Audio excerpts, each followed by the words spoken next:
السلام علیکم ناظرین، کیا حال آپ سب کا؟ پریشان زندگی میں آپ کی خدمت میں نئی کہانی کے ساتھ حاضر ہوں۔ یہ کہانی مجھے لاہور سے عائشہ نے سینڈ کی اور میں انہی کی زبانی آپ کے سامنے پیش کر رہی ہوں۔ آج میرے ہسبینڈ کی دوسری برسی ہے اور میں اتنی بھی بحث ہوں کہ کسی طرح کر کے ان کے لیے چھوٹا سا میں علاج یا دعا بھی نہیں کروا سکتی، اور میری سانس اپنی عیاشی میں کہیں گم، شاید اس کو یاد بھی نہیں ہوگا کہ اس کا کوئی بیٹا بھی تھا۔ ایسے خود غرض عورت کو میں نے کبھی اپنی زندگی میں نہیں دیکھی۔ میرا پہلے نکاح ہوا تھا، لیکن میں رخصتی سے پہلے کچھ ایسے مسائل ہو گئے تھے کہ طلاق لینا پڑی۔ ایک جگہ شادی ہوئی، میرا ہسبینڈ صرف ایک ہی بہن بھائی تھے، ان کی ساس اور سسر تھے۔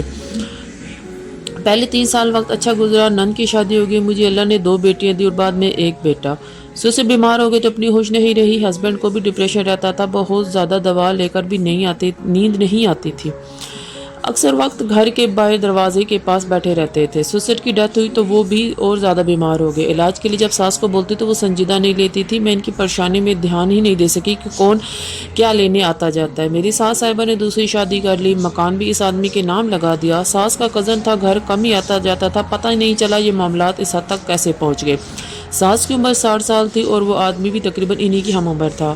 میرے ہسبینڈ نے اس بات کو اتنا دل پہ اپنے اثر لیا کہ وہ اس دنیا کو ہی چھوڑ کر چلے گئے۔ میں اپنے 3 بچوں کو لے کر پہلے اپنے بھائیوں کے گھر رہی، پھر در بدر ہوتی رہی۔ کسی نے نہیں پوچھا میرا ہسبینڈ بیمار تھا۔ میری ساس کو ایک دن بھی اس بات کا خیال نہیں آیا کہ اس کو لے کر اسپتال لے جاؤں۔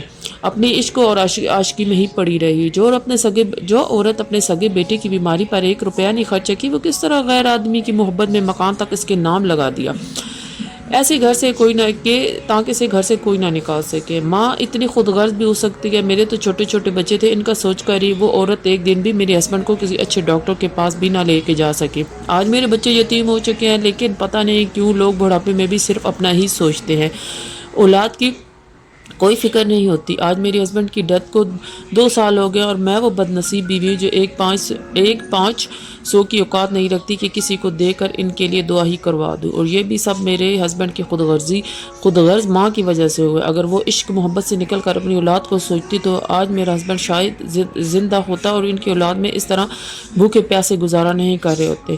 اب میں کس کو قصوروار کہوں، اپنے مقدر کو یا اس خود غرض عورت کو جس نے دوسری شادی کے چکر میں اپنا بیٹا بھی کھو دیا اور اپنے پوتیوں پیتوں کی بھی خبر نہیں رکھتی، کبھی نہ اپنی شادی شدہ بیٹی کو بھی نہ ملی۔ کیا محبت اتنی خود غرض ہوتی ہے اور اندھی ہو سکتی ہے؟ جناب، یہ ہے عائشہ کی کہانی۔